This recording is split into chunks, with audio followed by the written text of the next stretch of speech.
Hi everyone and welcome back to my channel. In today's video, I'm going to be ranking my Natasha Denona palettes. I feel like this is going to be a little bit of a touchy one. I feel like I'm going to hurt some people's feelings in this video, but these are just my opinions from the Natasha Denona palettes that I have tried. I've tried 8 and I have 7 currently in my collection, so I will go through and give you my rankings from the lowest to the highest. Please remember that if I rank your favorite palette on the lower end of the spectrum, that it's just makeup. We all have different opinions and preferences, and I am very aware of the fact that my own preferences for makeup change over time. So if I do this video again a year from now, my rankings might look completely different. This is just my thoughts and opinions at this point in time. So please don't take offense. This is just for fun. These are the kinds of videos that I like to watch to learn about people's eyeshadow collections and also their preferences and just get their thoughts and opinions.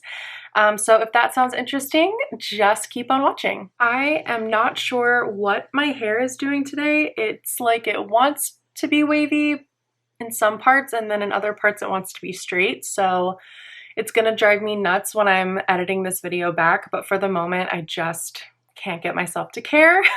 So let's just jump into the ranking with number 8, which is the palette that I decluttered. I will insert a photo if I remember, but coming in at number 8 is the Natasha Denona Love Palette. So I bought the Love Palette on sale at Sephora when it was heavily discounted. I think it was 50%. You'll see that as a running theme throughout this video, that most of my Natasha Denona palettes were purchased on sale because she is a luxury eyeshadow brand, and that means luxury eyeshadow prices. The Love Palette color story was really enticing to me. It had purples and pinks, and I hadn't tried Natasha Denona's formula at that point, so I was really excited to pick up some of her shadows in a fun color story to try at a discount. Unfortunately though, I could not make the palette work for me. I've kind of had a long journey with Natasha Denona. I feel like it's been a learning process. I saw so many other people so in love with Natasha Denona's formula, and I literally felt like I must not know how to do makeup because I had such a hard time with that palette. And really, I think it's just that her formula is so different from the formulas that I was used to. I learned to do my eyeshadow using, the Urban Decay Naked palette back in the day and the ABH Modern Renaissance palette, and those are just completely different eyeshadow formulations. The Love palette had a really deep purple cream to powder formula that I really struggled to make work for me. And I just felt like every time I dipped into the palette with a vision of what my eyeshadow was going to look like at the end, my eyeshadow just looked completely different from what I thought it was going to be, and I ended up just deciding to declutter that one. I later learned that there were some issues with batches of the Love palette. Some people got a really good batch and some people got a not so good batch. That's another thing that I have been learning about Natasha Denona since I've been trying her palettes out, is that depending on the batch, certain palettes are better than others. And so I think I must have just gotten one of the bad Love palettes, and so that one is no longer in my collection for that reason. I debated over where to put number 6 and number 7. Honestly, I feel like they're sort of interchangeable for me for very different reasons, but I'll go through my reasons for placing these where they are. So coming in at number 7, please don't hate me, is the Mini Retro palette. Now, this is a palette that so many people love, and I'm not saying anything bad about the quality of this palette. I think the quality is there. The mattes are good. I think the shimmers are really pretty. This one just comes down to color story for me, and I have such a hard time working with this palette. First of all, the thing that really drew me to the palette in the first place was the 2 green shades, and I've talked about this in videos past, but these don't really show up as green on my eyes. They show up more as murky, kind of really cool-toned grayish shades, which was really disappointing when part of the reason why I bought this palette in the first place was to play with the greens. So for that reason, I just don't think it's very flattering on my skin tone. It sort of just washes me out. That gray, really, really cool tone color doesn't really do anything for me. The one saving grace of this palette is this shimmer here on the end, which is, to be fair, a very stunning shimmer shade. It's like a beigey peachy pink, but it has multicolored sparkles in it. I'm not sure how well you can see that shade, but that one is called Pixie, and I really do like that shade from this palette. But overall, I don't find myself reaching for this one just because the color story is a little bit harder to work with on me. I don't think they are as flattering of tones on me. This pink shade on the end here is another color that I just don't love the way that it looks on me. I like how it looks on other people, but on me, I feel like it just makes me look a little bit sick or sleepy. So that's knocking out 3 of the shades from this palette. Neutral matte is really nice and something that I can definitely get a lot of use out of, but it's just a shame. I really wanted the palette to work for me in the way that I see it work for so many other people, but because of the color story and just the really cool tones of these shades, it's just not a favorite. Coming in at number 6 is a palette that does have the tones that I love, that I think are more flattering on me, and that is the Mini Star Palette. So this is another one that I've spoken about in a previous video. Wanted to love this palette so much, but it's just hurt my feelings too many times. It's mainly because of this shade at the end here called Cosmo. This is immediately where my eye goes when I look at this palette. It's supposed to be a gorgeous kind of blue-brown, bluey reddish-brown shift. And this shade unfortunately just does not perform very well for me. Look how promising this finger swatch is. I mean, it has that gorgeous metallic blue with the reddish undertone. And unfortunately, I find when I try to apply this to my eye, something weird happens with the blue pigments. I don't know if you can see that there, but they just do not disperse evenly, and it ends up looking really patchy and just basically unblended. Like, it looks like I haven't blended my eyeshadow when I apply this shade to my eyes, which is a shame. I mean, I can make it work, but it's really hard to work with, and I don't find myself pulling the palette out for that reason, because that was one of the main reasons why I wanted this palette in the first place. And again, just felt really disappointed by the shade that I was the most excited about in this palette. That being said though, the rest of this palette is just right up my alley. We've got some really nice neutral matte browns, which are everyday go-tos when I do my makeup usually. This is the only mini that I have that has a true neutral brown transition shade. All the other ones lean a little bit peachy or a little bit yellow. This one is just a really nice neutral brown shade for me, for my skin tone. And then the other 2 shimmers in here really are gorgeous, very wearable everyday shades. You've got this nude, neutrally one called Bellatrix, and then this gold one at the end called Orion. Here are some finger swatches of those other 2 shimmers. I really like this gold one because it's actually like a little bit of like a dirty gold, burnished kind of a gold, which is really pretty. And the rest of the shades in here are excellent quality. It's just such a bummer about the blue shade, but obviously the majority of the palette I can dip into and get use out of pretty easily. So the blue shade is really the reason why this one ranks lower in my collection. But again, maybe I just got a bad batch. I don't know if anybody else has the Mini Star palette or even the larger Star palette and has issues with this blue to brown shift shade. Let me know in the comments if you do or if you don't, because if I got a bad batch, it might be worth repurchasing this palette at some point during the future, maybe if it goes on sale again, just to see if I could get a palette that has the blue shade that I was hoping for. But for now, this one's sitting a little bit lower in the rankings. Coming in at number 5 is the Sunrise palette. So this is another one that I purchased when it was on sale at Sephora for 50% off. And this one I purchased at the same time as the Love palette. The Love palette has since been decluttered, but this one has stayed in my collection, and I've actually gotten a good amount of use out of this. There are some really stunning shades in here. The reason why this is ranking at number 5 is mainly because of the color story. I do like to wear purples and magentas on my eyes, and I do like to wear oranges on my eyes, but I don't do it all the time. When I do like to reach into this palette for sure, but I find myself rarely ever using the yellow shades. That would be something that I could use in a look, but I would have to kind of challenge myself to reach for those. And because of that, there's not a very good transition shade in this palette for me. The closest one would be Morgan, which is this peachy shade here, but it definitely comes up really peachy. So if this palette had, maybe instead of one of these yellows, a really nice neutral brown transition shade, I think I would reach for it a lot more. This little corner over here does have some really pretty everyday wearable kind of daytime shimmers, and so I reach into those probably the most.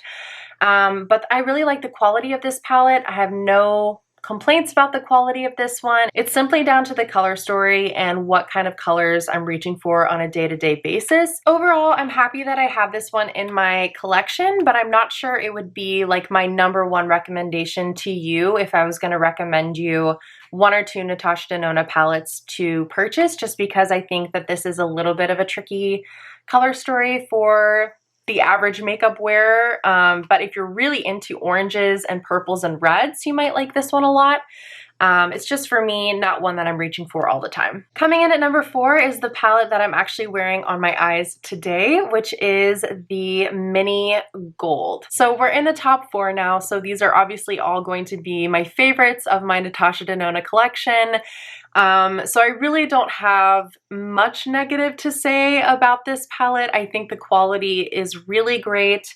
I guess my one kind of little qualm with this palette is this shade here, which is the deep kind of grayish green color. I think this one is a cream to powder. Yeah.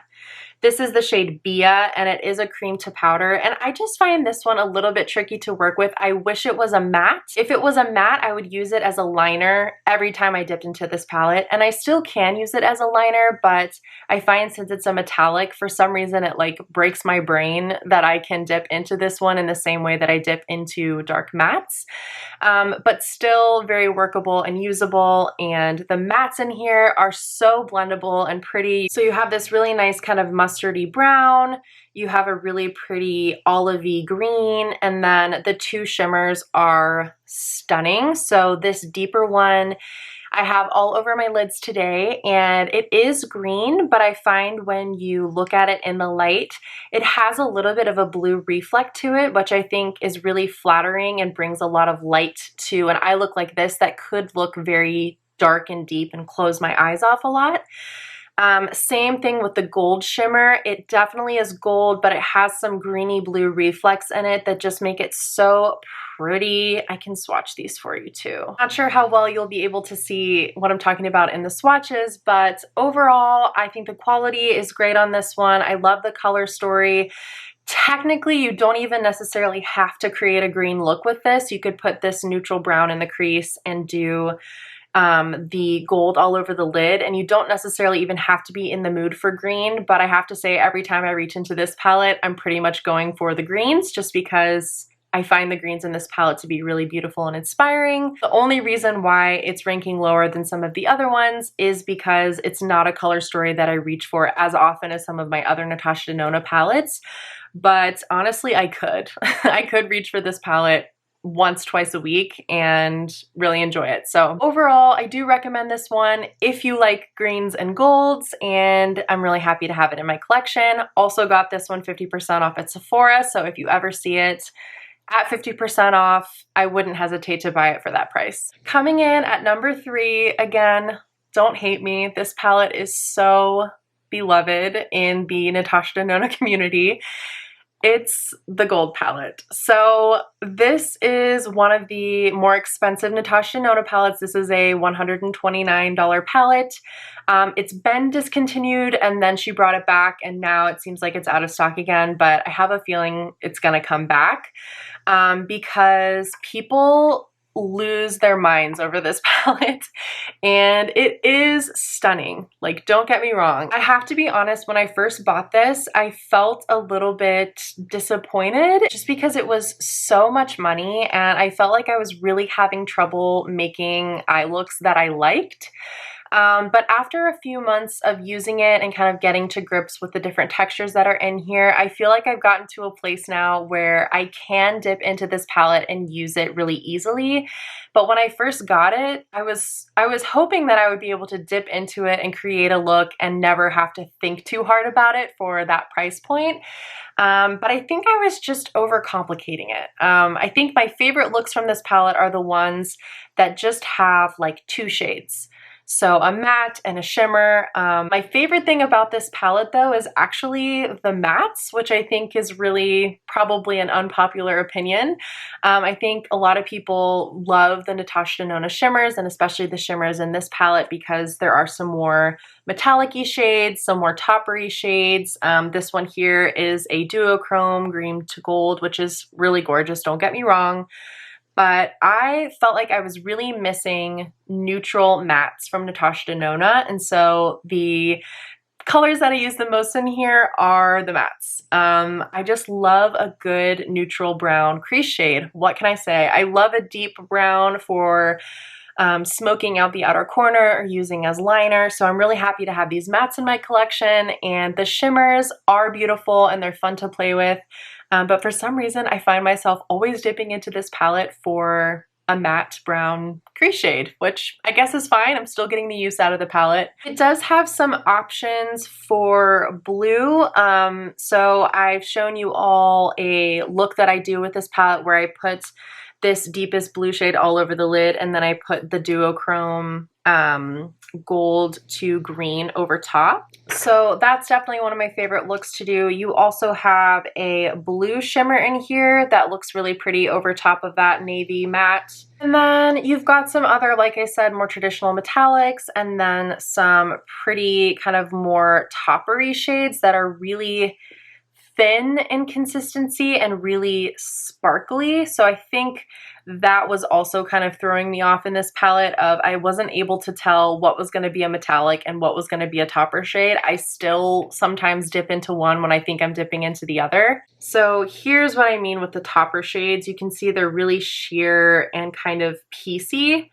And then here's what I'm talking about with the more traditional shimmer shades where they're just thicker and a little bit more buttery and opaque. It's all pretty, right? And I feel like this palette definitely has the potential to move up in the rankings the more that I work with it. This one is ranking in third place because I have two other palettes that I just reach for more. But if you know you like Natasha Denona and you've always wanted this palette and you really like having that variety of the more shimmery topper shades and the more traditional metallics, and you like gold a lot and you wear a lot of gold in your day-to-day life, I don't think you'd be disappointed by this palette. But on the other hand, if you missed out on this one and you're really bummed about it, I definitely think you can get a similar look with other palettes because this color story is not too terribly unique. And even those like really pretty glittery, shimmery toppers. I mean, I know my Patrick Ta Major Dimensions palette has shades that look a little bit like that too. So I'm not like a die-hard Natasha Denona gold palette. Am I happy to have it in my collection, and do I enjoy playing with it? Yes. Okay, we're in the home stretch now. So coming in at number 2 is my Mini Nude palette. And this is my most used Natasha Denona palette. You can see it's pretty beat up. We've got some dips in there, and this is just a great everyday neutral palette. Also a great companion palette to pair with other palettes. It's gone on so many trips with me, and I've reached into it time and time again to create looks with this palette as a whole, or even just for one or two of the shades. This middle shimmer here is one of my favorite inner corner shades in my collection. It's a really pretty like nude champagne color. I don't even think the camera is going to do that one justice, but it's like a perfect highlight shade for my skin tone. So inner corner, all over the lid even. I just feel like this one always looks pretty and it catches the light nicely. This matte here is a little peachy for my taste, but it does make for a really pretty transition shade, especially when mixed with the deeper matte reddish brown in this palette. I love the bronze shimmer in this palette, but I especially love the deeper brown shimmer called Quoin, Quoin. This one is really special because, again, similar with the mini gold palette, it has a base tone that's very neutral, but when you actually catch it in the light, there are some reflex in there that are of different colors. So I can see green and blue and gold in the brown kind of bronzy shimmer shade. So when it's sheared out, it plays really well with these kind of orangey tones in this palette, but you can also build that shade up quite a bit and make it a really intense smoky brown shimmer. This one is just a winner. I think if you're gonna get one mini Natasha Denona palette that's gonna be an everyday kind of workhorse palette in your collection, this is a really good one to pick because you can get lots of different kinds of looks out of it, and you can play with more dramatic and smoky looks, or you can obviously make it work for every day really easily as well. You can use this brown matte as a liner too if you wanted to. I've done that countless times and it always looks really pretty. So this is definitely one of my absolute faves. Not quite as good as the one that I'm about to show you in first place, but definitely a favorite. And coming in at number 1, can you guess it? It's Biba.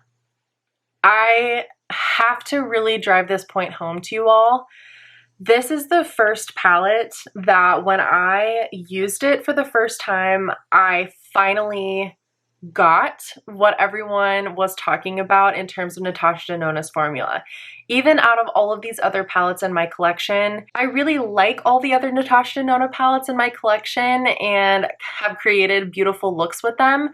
But there was something different about the Biba palette that just was different. I don't know. It's just special. I think this is the best of Natasha Denona's formula, at least out of the ones that I've tried. The mattes are very blendable and easy to work with and build. They build on themselves really well. The shimmers just look flattering on the eye. Like, I don't really know how else to explain it, but they just smooth out your eye and sit really nicely on the lids. Obviously, the color story is really easy to work with and wearable for every day, but I think you get a lot for what you pay for. Obviously, this is one of the more expensive palettes. It's $129. I picked this up when it was randomly 50% off at Sephora, and I just took a chance, and I'm so glad that I did. So if you ever see this that deeply discounted on Sephora, definitely grab it because I don't think you'd be disappointed with this palette. Of all my Natasha Denona palettes, this is the one that I'm the most confident in that you wouldn't be disappointed in if you like neutrals. So you have lots of matte options, which we've established. I love a matte from Natasha Denona. You have some cool tones here. You have some really warm peachy tones. You can also go really deep and dark with these kind of reddy browns. Gorgeous shimmers, some light shimmers, and then a really dark shimmer, which is actually probably my favorite shimmer in the palette, the shade Rustic. It looks like if you put it all over the lid that it would be really deep and dark and kind of close your eyes off, but there's something about the shimmer that just makes it catch the light in such a beautiful way, and it's really, really flattering to wear. I am a big fan of these lighter champagne shimmers, Monroe and Shine. They make for really pretty inner corner shades, but I also like them all over the lid for a lighter everyday kind of a look. I love using this matte black, which is a cream to powder, as an eyeliner. So the cream to powder works really well for that purpose because it is more creamy in texture, obviously. It holds up really well as an eyeliner. It goes on very opaque and you can get a really nice sharp kind of a line with it. Or you can smudge it out and make it a little bit softer and more smoky, but it's a really good black shadow. Some black shadows, they crumble or they have like a weird undertone or they're just really sheer, and this one stands out in that way. I also love that there's a lighter kind of more beigey matte in here. I always set my eye primer with a matte eyeshadow the shade of my skin tone, and that is a very rare find in Natasha Denona, I'm noticing, to have that kind of primer setting shade in the palettes. So for my skin tone, I can use this to set my eye primer. It's a little dark, but it works well, and I'm just happy to have that kind of a shade in a palette from Natasha Denona because I never see it and it never happens, it seems.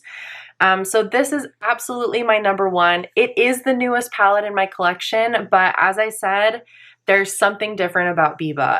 And I finally understood the craze about Natasha Denona and developed an appreciation for her formula when I tried the Biba palette. So that's everything. Those are all of the Natasha Denona palettes that I have tried in their rankings as I see them today. Again, this could change. I really like Natasha Denona's formula. I mean, I have 7 palettes from her, so obviously there's something about it that I like. But I totally also understand why people think that her eyeshadows are too expensive, which is why I would always recommend just waiting for a sale. Checking out the Sephora sale page has worked out really well for me because I always just feel better buying such expensive shadows when they are discounted. So if you're able to do that, definitely do it. I don't think it's worth going into debt over any eyeshadow palette, no matter how great everyone says it is. Just my personal opinion. But yeah, in the future, if I saw a really good discount, I did have my eye on the My Dream palette. That one seems to be a really nice blend of the Glam palette and the Retro palette. The Glam palette I feel like runs too cool tone for me, and the Retro I think runs too pink for me, so I haven't been sold completely on either of those color stories. And the My Dream palette did seem like a pretty good mix between the two, so if you've tried that one, let me know how you like it in the comments. And let me know what your favorite Natasha Denona palette is in the comments too, if you've tried her formula. If you haven't tried her formula, I would love to know what your favorite eyeshadow formula is, because again, lots of eyeshadow formulas in the sea. We don't all have to spend $129 on eyeshadow palettes. Thank goodness there's so many great quality affordable palettes in the world. But yes, that is everything. I hope you enjoyed this video, and I will look forward to seeing you in my next one. Bye!